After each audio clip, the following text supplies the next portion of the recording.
Sean bienvenidos al curso Ventilación Mecánica para no intensivistas, desarrollado por el Instituto Nacional de Salud en colaboración con especialistas en el área.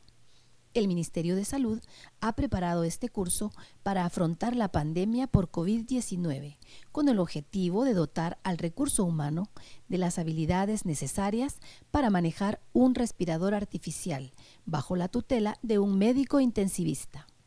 Nos acompaña la doctora Andrea Pimentel, médica especialista en medicina interna y medicina crítica, médico agregada de la Unidad de Cuidados Intensivos del Hospital Nacional Rosales. Desarrollará con ustedes la cuarta unidad con la primera parte de la ponencia Destete de la ventilación mecánica. Damos inicio. Hola, buenos días. Vamos a continuar con el curso de ventilación mecánica para no intensivistas con el tema de destete de la ventilación mecánica. Yo soy la doctora Andrea Pimentel, soy intensivista e internista en el Hospital Nacional Rosales y agradezco esta mañana la invitación del Ministerio de Salud y el Instituto Nacional de la Salud por la invitación para realizar este tema. Conflictos de intereses, no tengo ninguno. Vamos a iniciar con la charla. En cuanto al destete ventilatorio, se ha considerado como el arte del destete en lo que respecta a la ciencia de la liberación, ya que al final el paciente queda liberado de la ventilación mecánica y algunos autores también llaman el área de penumbra de la terapia intensiva. En lo particular, para mí es un arte, ya que conlleva muchos conocimientos y mucho arte para poder llevar un destete exitoso. Vamos a empezar con las definiciones para definir lo que es el destete ventilatorio. El destete es conocido también como el weaning, por su nombre en inglés, que es más que el proceso de liberar completamente al paciente crítico del soporte ventilatorio mecánico y del tubo endotraqueal. Vamos a establecer ciertas etapas en este proceso del cuidado del paciente crítico. Cuando se encuentra en ventilación mecánica, ¿verdad? Ha sido porque el paciente amerita un tratamiento, ya sea por la insuficiencia respiratoria aguda, por alguna enfermedad pulmonar o alguna enfermedad que compromete su caja torácica. Además, debemos de iniciar el tratamiento y cuando ha sido corregido, la causa por la cual el paciente ha sido llevado a la ventilación mecánica, debemos individualizar cada caso y empezar a sospechar si este paciente puede ser apto o puede ser posible el destete ventilatorio. Esto lo debemos hacer cada día, individualizando cada paciente y además debemos de ir evaluando la preparación para el destete. Preparar mascarillas, preparar el oxígeno, preparar terapias respiratorias si es posible para dar una rehabilitación pulmonar. Luego debemos de hacer una prueba de respiración espontánea que lo revisaremos más adelante y si esta es favorable, aproximadamente unos 30 minutos según las revisiones, no ha habido diferencia si hay un éxito o no en cuanto a hacer una prueba respiratoria espontánea por 30 minutos a 2 horas, podemos realizar lo que es la extubación, pero siempre debemos tener en cuenta que existe la posibilidad de una reintubación, así que debemos estar también preparados por si es una extubación fallida, tener todo listo para una reintubación. ¿Cómo vamos a definir el éxito del destete? Cuando un paciente ha tolerado la extubación y tiene una ausencia de apoyo ventilatorio por 48 horas después de la extubación, vamos a decir que hay un éxito en el destete. También podemos definir qué es un destete en curso. Siempre vamos a individualizar cada paciente y hay algunos que después de ser extubados siguen necesitando cierto apoyo. Entonces aquí entra en juego la ventilación no invasiva. Siempre tenemos que tener en cuenta las indicaciones precisas de la ventilación no invasiva, pacientes conscientes, pacientes con un buen patrón respiratorio, para disminuir el trabajo respiratorio, ¿verdad? Eso vamos a tomar en cuenta que son de una categoría intermedia. Y también tenemos el fracaso del destete. ¿Cuándo vamos a decir que hemos tenido un fracaso en el destete? Cuando tengamos un fallo de la prueba respiratoria espontánea por ciertos índices que vamos a medir. Algunos son objetivos y otros subjetivos. Entre los objetivos tenemos que vigilar en cada paciente si hay taquipnea, taquicardia, hipertensión, hipotensión, hipoxemia, acidosis o arritmias. Entre los subjetivos, aquellos pacientes que están con agitación, inquietud, alteración del estado mental, diaforesis o alguna evidencia de un aumento en el esfuerzo respiratorio, debemos llevar a cabo las medidas para tener en cuenta una reintubación. Y también cuando ha sido un fracaso del destete son todos aquellos pacientes que han sido reintubados o que han tenido que reanudarse después de realizar una prueba de respiración espontánea nuevamente a una ventilación asisto controlada, ¿verdad? Tras haber realizado una extubación. Y también se puede llamar fracaso del destete a aquellos pacientes que presenten muerte dentro de las primeras 48 horas posterior a la extubación. Es importante que para cuando realicemos una extubación tengamos predictores de fracaso para ir evaluando cada paciente, individualizar y así tener un menor chance de fracaso. Lo que tenemos que ir evaluando son el exceso de secreciones, la presión arterial de CO2, si es mayor de 45 milímetros de mercurio, la duración de la ventilación mecánica si es mayor de 72 horas, si hay algún trastorno de las vías aéreas respiratorias en aquellos pacientes que tienen enfermedades obstructivas crónicas o pacientes que han tenido un intento previo fallido del destete ventilatorio, lo tendremos que tomar en cuenta como un predictor de fracaso para la extubación y estar preparados en todo caso con el equipo necesario para una reintubación. Ahora vamos a revisar la clasificación del destete según la dificultad. Los podemos clasificar en 3 grupos, dependiendo la dificultad que tiene esto. Generalmente de todos los pacientes que ingresan a la UCI por problemas ventilatorios, el 69% de estos van a tener un destete sencillo. Y son aquellos pacientes que se les realiza una prueba de respiración espontánea, en la cual con la inicial toleran bien, tienen una buena saturación, tienen un buen esfuerzo respiratorio, tienen un buen reflejo de tos y son extubados con éxito en el primer intento. Generalmente este grupo no cumple ningún criterio de fracaso ni tiene ninguna complicación en las siguientes 48 horas. Luego tenemos el grupo número 2, que se clasifica como un destete difícil. En cuanto al porcentaje de pacientes que ingresan a la UCI con ventilación mecánica, podemos tener hasta un 16%, en donde estos pacientes por la enfermedad de base que puedan tener o alguna complicación puedan requerir hasta que realicemos 3 pruebas de respiración espontánea, ¿verdad? O podemos realizar pruebas de realización espontánea que nos amerite realizar hasta por 7 días.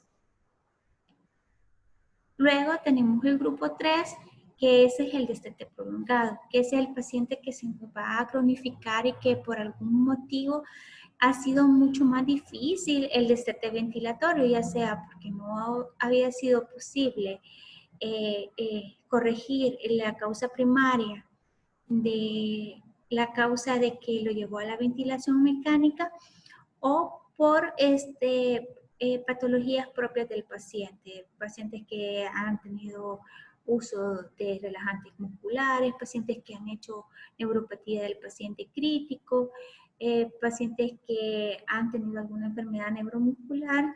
Entonces, más o menos el 15% de los pacientes que se ventilan en la unidad de cuidados críticos vamos a requerir más de 3 pruebas de respiración espontánea. Se individualiza. En estos pacientes tenemos de intentarlo por lo menos todos los días durante 15 minutos. ¿Verdad? Siempre vigilando las constantes vitales de este paciente y hacer sus ejercicios respiratorios. En estos pacientes en ocasiones es tan difícil que se tardan más de 7 días después de haber iniciado la primera prueba de respiración espontánea. Existen ciertas recomendaciones para evaluar la preparación del destete de un paciente. Lo más importante siempre es la valoración clínica. Por eso es importante que nosotros debamos individualizar cada caso. Debemos evaluar si el paciente tiene una tos adecuada, si hay ausencia de secreciones traqueobronquiales excesivas. El paciente puede tener cierta cantidad de secreciones, pero lo que tenemos que evaluar es que sea capaz de poder expulsar esas secreciones por sí mismo o que sean en cantidades escasas. Además, debemos de estar seguros que ya la fase aguda de la enfermedad por la cual fue intubado ha sido resuelto. Nunca debemos intentar iniciar un destete ventilatorio con pruebas de respiración espontánea si no hemos corregido la causa de base. Y tenemos ciertas mediciones subjetivas. Para esto, vamos a ver la estabilidad clínica del paciente. Lo importante es el estado cardiovascular, si el paciente está con o sin vasopresores. No es contraindicación iniciar el destete ventilatorio, ya que algunos pacientes pueden hacer bajo gasto y podemos ocupar algunas aminas vasoactivas y algunos vasodilatadores para ayudar a su inotropismo, también para su gasto cardíaco. Entonces, tenemos que evaluar todas estas constantes. Además, tenemos que ver que esté en un estado metabólico estable, pacientes que si han sido presentado alguna alteración a ácido base, si han tenido una citocidosis, si han tenido hiperglicemias, esas deben de haber sido controladas. Y luego debemos evaluar también que la oxigenación del paciente sea adecuada. Dependiendo de la patología del paciente, nosotros vamos a tener ciertas metas. En estos pacientes que han tenido ventilaciones mecánicas por infecciones virales o infecciones bacterianas que han comprometido al paciente o que han presentado distrés respiratorio agudo severo, debemos de ser un poquito más conservadores y tolerantes en cuanto a estos parámetros. Vamos a esperar por lo menos una saturación de oxígeno mínima de 90%, con una FiO2 menor del 40%, ¿verdad? Esto siempre individualizando cada caso, porque hay ciertos pacientes que pueden ser pacientes hipóxicos crónicos en los cuales se debe individualizar el caso y debemos de tener por lo menos una PAFI arriba de 150 milímetros de mercurio. Además, tenemos que tener un PIB abajo de 8 centímetros de agua para que no vaya a existir algún problema o fallo también ventilatorio. Debemos de evaluar la función pulmonar adecuada. Eso lo vamos a hacer pacientes que su frecuencia respiratoria debe ser por lo menos abajo de 35. Algunos autores refieren abajo de 30 respiraciones por minuto. Por eso debemos tomar en cuenta que también el paciente no debe de estar ansioso, no debe de tener dolor, para que eso no vaya a ser un factor que nos esté alterando su frecuencia respiratoria. Además, debemos de medir la presión inspiratoria máxima, por lo menos que debe estar alrededor de unos menos 20 hasta menos 25 centímetros de agua. Los volúmenes tidales deben de estar arriba de 5 ml por kilo. Siempre debemos de individualizar cada paciente. En pacientes de bajo peso, pacientes obesos, debemos de realizarlo siempre en base al peso predicho. Y también el volumen corriente que sea arriba de 10 ml por kilo. Debemos de individualizar siempre cada paciente según sexo y según edad y peso. También debemos de ver la relación de la frecuencia de respiratorio y volumetridad que sean menor de 105 respiraciones por minuto. Y debemos de haber corregido las acidosis respiratorias, en verdad, que no sea significativo. En cuanto al estado mental adecuado, aquellos pacientes que han sido ventilados con pseudo-relajación o pseudo-analgesia pueden tener algunas alteraciones del estado mental. Por eso es importante las escalas de sedación para que podamos ir evaluando que si el paciente es capaz de tener apertura ocular espontánea, de colaborar, de poder expulsar por sí mismos las secreciones y que sea capaz de tener órdenes sencillas. Entonces deben ser pacientes que no estén sedados y siempre debemos de revisar las escalas de sedación. En cuanto a los protocolos de destete, la literatura menciona que cada hospital o cada centro debe de realizarlos, ya que son muy útiles y pueden estandarizar los procesos para que cada día estos pacientes sean evaluados y se puedan realizar un adecuado protocolo para evitar así el fracaso del destete. Disminuir el tiempo de ventilación, disminuir el tiempo requerido para la extubación, disminuye la incidencia de traqueostomías y disminuye también los costos de UCI. También disminuye la incidencia de las reintubaciones. Aquí les comparto, este es un algoritmo de la desconexión o el destete, ¿verdad? De ventilación mecánica. Este es un recomendado por la terapia intensiva de Argentina, de la SATI, ¿verdad? Que me parece que es muy factible para nosotros, ya que acá podemos ir evaluando cómo el paciente en un inicio lo fue llevado a ventilación mecánica por alguna patología, en este caso un distrés respiratorio, una infección por un virus, ¿verdad?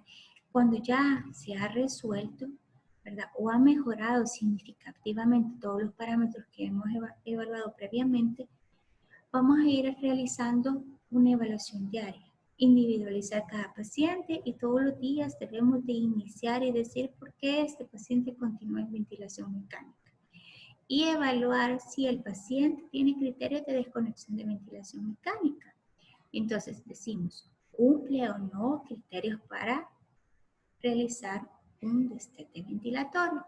Si es no, ya porque el paciente todavía no se le ha podido disminuir sus parámetros ventilatorios o porque el paciente ha presentado hipoxemia o ha presentado alguna alteración hemodinámica, debemos de continuar con la ventilación mecánica y siempre seguir la evaluación diaria hasta poder llegar a un momento en donde este paciente cumpla con los criterios para iniciar el destete ventilatorio. Si el paciente sí lo cumple, debemos de hacer una medición de los predictores de la tolerancia a una respiración espontánea, por lo cual podemos realizar una prueba de respiración espontánea de 30 minutos. Algunos mencionan que puede ser 1 hora, 2 horas, esto siempre individualizando la causa y el tipo de paciente que tenemos. Si la primera prueba de respiración espontánea no logramos tener una adecuada fuerza respiratoria y un adecuado volumen tidal del paciente, no debemos de echar a la borda ese trabajo, sino que debemos de seguir trabajando con el paciente cada día hasta que el paciente sea capaz de por sí solo tener una prueba de respiración espontánea aceptable.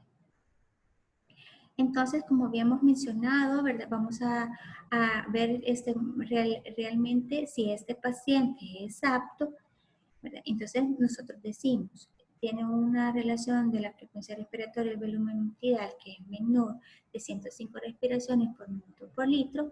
Si es así, ¿verdad? Vamos a realizar una prueba de respiración espontánea, ¿verdad? Vamos a revisar las diferentes pruebas de respiración espontánea que existen a la vez. Y el que ha sido el método común más utilizado durante los años es el método con el tubo en T. O ahora con los nuevos ventiladores también podemos utilizar la prueba de presión soporte con 7 centímetros de agua, que estos pueden ser equivalentes y según los estudios no se ha visto una ventaja de una por la otra. Entonces podemos realizar la prueba ya sea con un tubo T o una presión soporte durante 30 minutos. Si el paciente no tolera debemos de ir haciendo una reducción gradual de la presión soporte. Podría ser de que en ese momento mi paciente me amerite una presión soporte de 14, de 12 centímetros de agua, pero yo estoy iniciando el destete ventilatorio y cada día voy a ir haciendo ejercicios respiratorios hasta que mi paciente me tolere ciertas presiones más bajas y que podamos tener un destete exitoso. Por el otro lado, si el paciente tolera la prueba, quiere decir de que tiene un buen esfuerzo respiratorio, tiene buena tos y el paciente es capaz de respirar por sí solo, que vamos a ver más adelante para evaluar cada prueba de respiración espontánea, quiere decir que mi paciente está adecuadamente, para el destete ventilatorio y yo puedo ir hacia la extubación que sea exitosa y un destete ventilatorio exitoso. No debemos de olvidar que no para todo acá.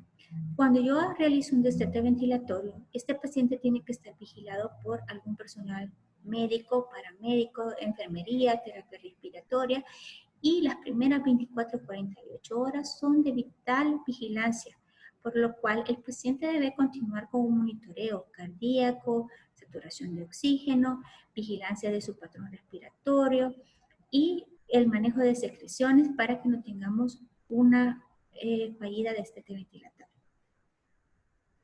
Ahora vamos a revisar los modos ventilatorios del destete.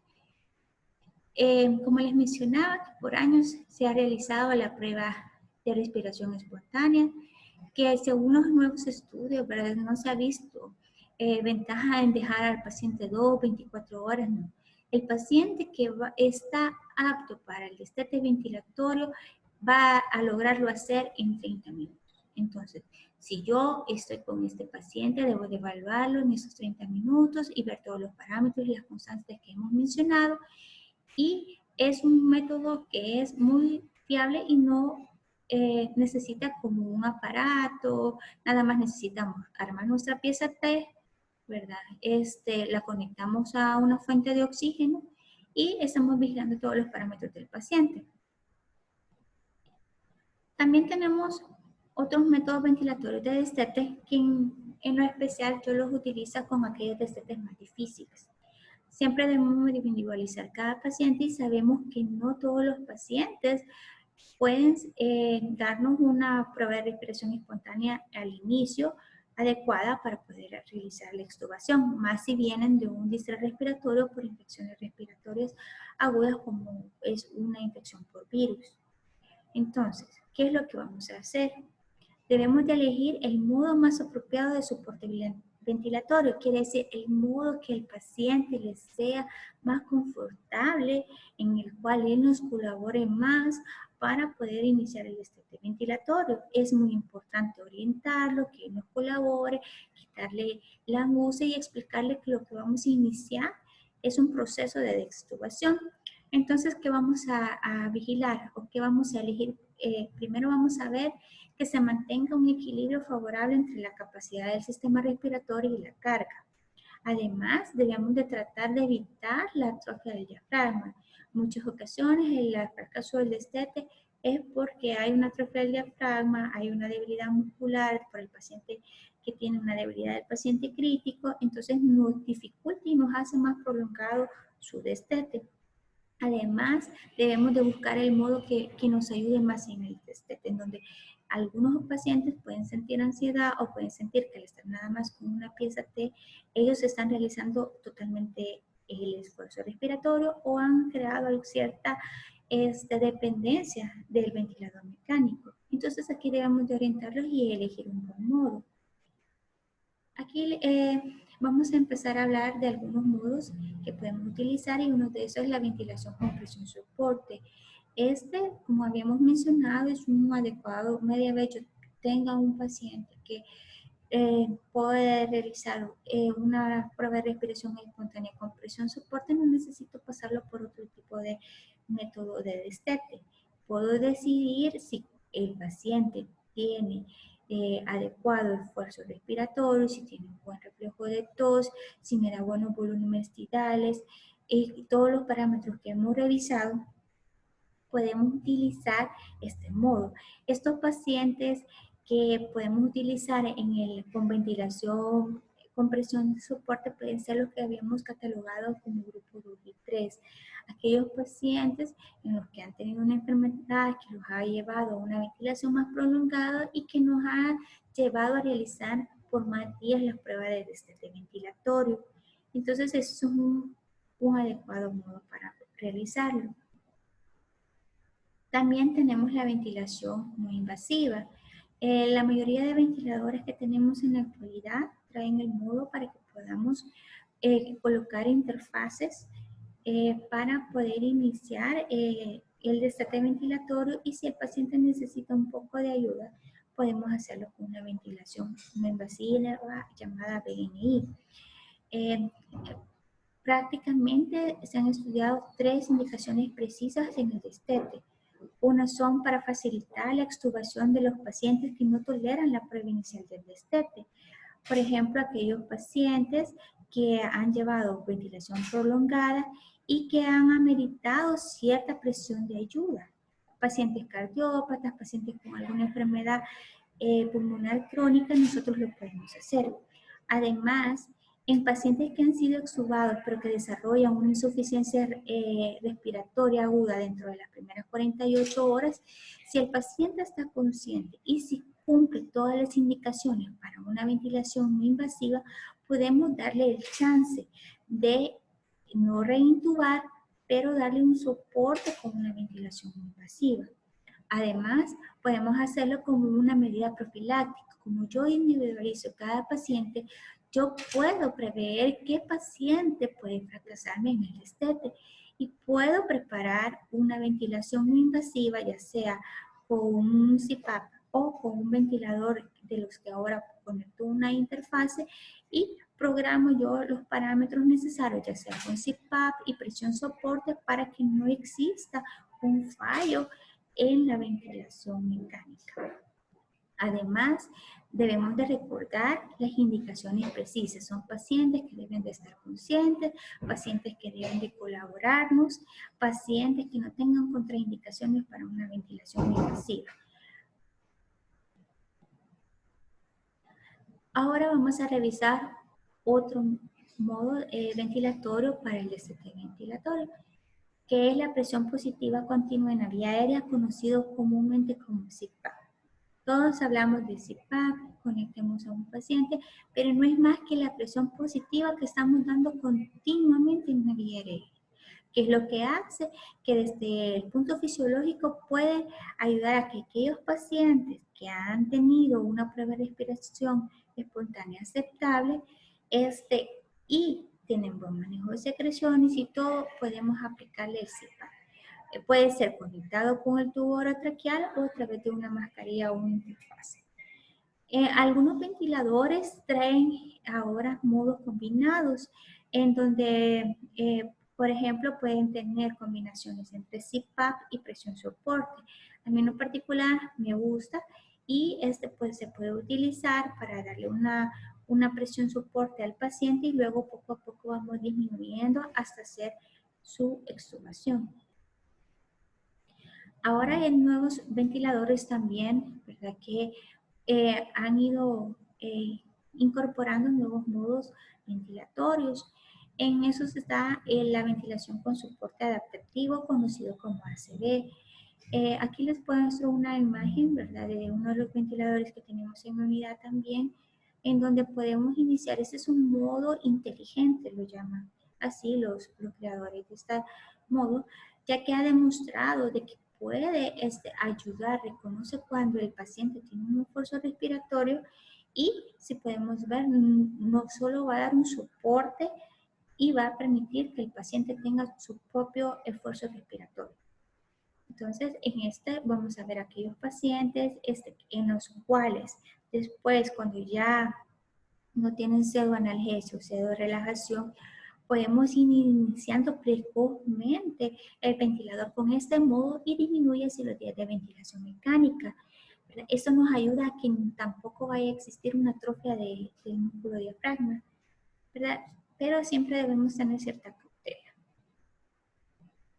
Ahora vamos a hablar de otro punto. Aquellos pacientes que por A o B motivo han tenido una ventilación mecánica prolongada o que hemos tenido la necesidad de disminuir el espacio muerto y que ha sido necesaria de confeccionar una traqueostomía, existe también el esquema ventilatorio con traqueostomía, en cual se puede ir haciendo las mismas pruebas de respiración espontánea y luego cuando lo podemos tener fuera del ventilador, viene esta otra situación, que es la decanulación. ¿Cuándo yo voy a decidir decanular a mi paciente? El objetivo, ¿verdad? Que siempre nosotros cuando tenemos un paciente que ha tenido una enfermedad pulmonar grave, en el caso de un distrés respiratorio agudo grave, que ha tenido ventilación mecánica por 15, 21 días, estos pacientes ya les hemos realizado una traqueostomía. Entonces, ¿cómo va a ser el proceso de decanulación? Esto va a ser algo multidisciplinario. Debemos de tomar la ayuda siempre en las unidades de críticos de las especialidades como otorrinolaringología para evaluar a este paciente cómo está el reflejo de tos, tomar sus radiografías de cuello para descartar que haya una estenosis. En lo personal me gusta que le realicen un nasofibro para descartar que no haya estenosis o algún problema que se haya ocasionado por el tubo traqueal o por el balón. Entonces, eso es algo que debemos de realizar siempre en las unidades y tener en cuenta qué tipo de cánula le voy a dar a mi paciente, si es una mecánica, si es una plástica, si es fenestrada, si es con endocánula, para que yo después pueda ir haciendo el progreso de la decanulación con el paciente. Ese es un tema aparte, pero se los traigo a mención. El objetivo fundamental es que debemos tener un protocolo institucional para que después todos estos pacientes que han requerido ventilación mecánica prolongada y se les ha realizado una traqueostomía, debemos tener en cuenta que estos pacientes deben de seguir un protocolo de decanulación que se debe de hacer, ya sea durante su estancia intrahospitalaria o luego ambulatoriamente quedar en control con las especialidades que son las encargadas. Bueno, por el momento vamos a llegar hasta acá revisando en cuanto al destete ventilatorio. Vamos a ver la segunda parte de la plática, pero aquí les dejo la bibliografía para que ustedes puedan revisar algunos artículos, ¿verdad? Y algunas revisiones que están en español en cuanto a destete ventilatorio. Muchas gracias por su atención.